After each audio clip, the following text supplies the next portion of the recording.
cultural and historical part of Berkeley that must be preserved.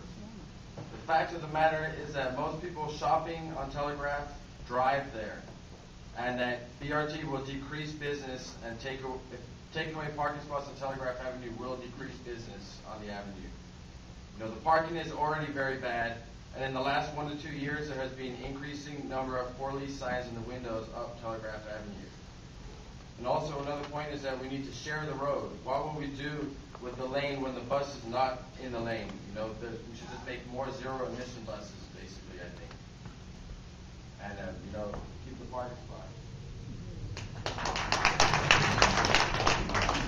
Thank you. Chris King, followed by John Dalrymple, followed by Michael Katz. Bottleneck, choke point, is that green? This BRT plan is a nightmare. If we want to destroy, if we want aliens to come in and destroy our community, vote for BRT. I mean, creating the tiny little Telegraph Avenue and creating two-way traffic on it is like an environmental nightmare. I hate cars. I think I driving in 1986. And the biggest hazard as a bicycle with this is buses. And having them go two ways is insane.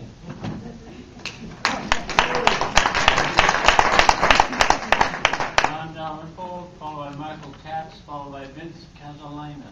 My name is John Dalrymple, 32-year Berkeley resident. I'm here representing the Building Trades Council. We have several hundred members who live in Berkeley. And we're here to support the staff report in this study. We're going to work closely with AC Transit to ensure, we're at 30% unemployment. We're working closely with AC Transit to ensure we have local hires, local workers working on it, local contractors, local businesses to get as much of this out of this as we can. But that's not enough to endorse this. That's not the right necessarily. It's a good thing, but it's not necessarily what should be the determinant thing. The fact of the matter is we have to change, and a change is uncomfortable. We're going to perish. That's just what we know.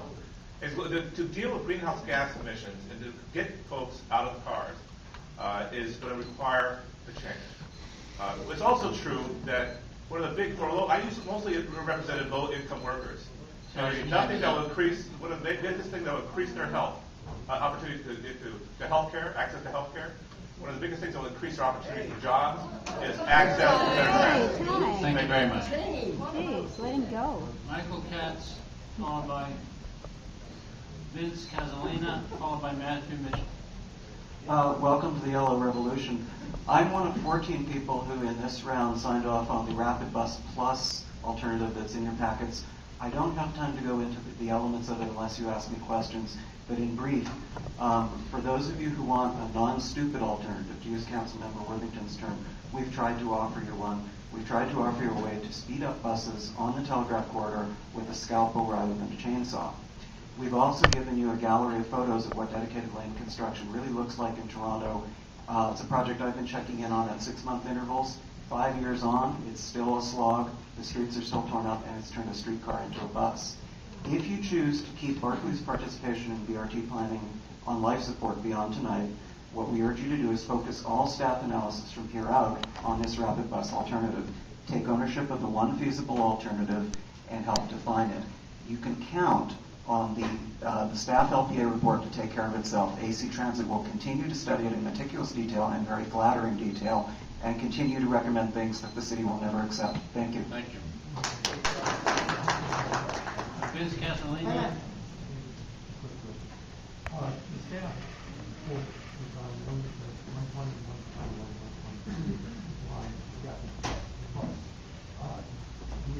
we going to have anything in writing? Do we have anything about this that essentially critiques whoever the staff is on this? I'm still not sure that they will on 120 and 122. The thing in your supplemental packets tonight, I don't have the page numbers, is a newer iteration of our proposal. It's about 12 or 14 months later than what staff reviewed there. I want to acknowledge very cordial and very helpful participation by staff in helping us improve this alternative. But the version that they evaluated in their LPA report in September was a year out of date, and that's why we're asking for staff to reevaluate the most recent version that we submitted to them and to you on December 3rd. Thank you. Vince Castellina, Yes. followed by Matthew Mitchell, followed by Olivia DeBree. My name is Vincent Castellina, and I live adjacent to the proposed BRT corridor. I'm here tonight to speak in support of Rapid Bus Plus, a plan that has most of the benefits of BRT with virtually none of its significant drawbacks. I urge you to consider Rapid Bus Plus as the locally preferred alternative, because it is the locally preferred alternative. That's been amply demonstrated in the stakeholder meetings, in the comments provided after the stakeholder meetings, at the Transportation Commission meeting last month, and in the packet received for late submissions for this meeting. We support the Transportation Commission's recommendation that staff develop version 2 of their LPA, which would include stakeholder input. We further support the timeline outlined on page 2 of the recommendations, which would bring the revised LPA back for further community input in early 2010. We urge you to support these recommendations, but mostly we urge you to support Rapid Bus Plus as a public transit option that is affordable and one that will bring many more riders onto the bus. Thank you. Thank you. Matthew Mitchell, followed by Olivia DeBree, followed by Gail Garcia. My name is Matthew Mitchell. I live in Berkeley, and I want to call your attention to the fact that the LPA is really a sales job.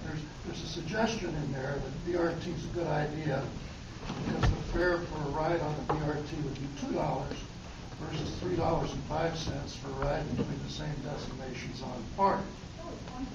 But the fare box fare comparison is misleading because the actual cost of BART ride, including the part paid by taxpayers, is $5.08. And that's versus a cost of $9.09, not $2, on the AC Transit's proposed BRT. Instead of being $1.05 cheaper than BART, the AC Transit ride is actually $4 more expensive. That's the exact opposite of the impression that the LPA tries to present. Those numbers are based on 22% recovery of the BRT costs from the fare box, and that's the LPA, and a 60% recovery from the fare box, and that's the BART annual report. This Thank you very much. Olivia DeBree, followed by Gail Garcia, followed by Christopher Lean. Hi, my name is Olivia DeBree, and I'm the volunteer coordinator at Street Level Health Project in the Fruitville District of Oakland. I support studying BRT in Berkeley with as many dedicated lanes as possible because Telegraph Avenue is only a regional draw for people who have cars. Low-income people in East Oakland do not have a reliable, quick way to get from International Boulevard to Telegraph, and this is a major obstacle for our health screening clinic.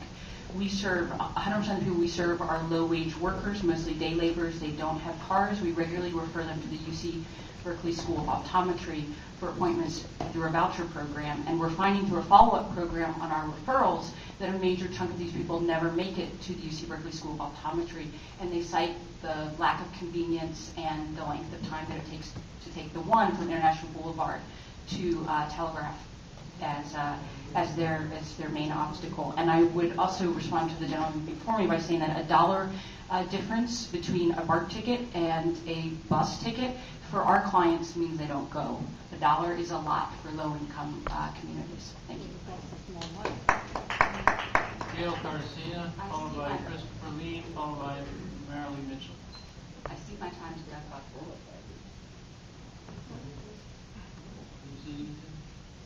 Okay. All right, Christopher Lee, followed by Marilyn Mitchell, followed by Doris Harrington. Good evening. Earlier I interrupted this proceeding to ask people to hold up the safe telegraph sign. I did that because the board of AC Transit in the city and even individual people from time to time have told everyone that there's no opposition to BRT. You've seen it here tonight that there is overwhelming opposition to BRT. When I spoke on behalf of LeConte neighborhood at a joint meeting between LeConte and Willard, the language that the LeConte board allowed me to use was to say that BRT is a non-starter, that it is an insult to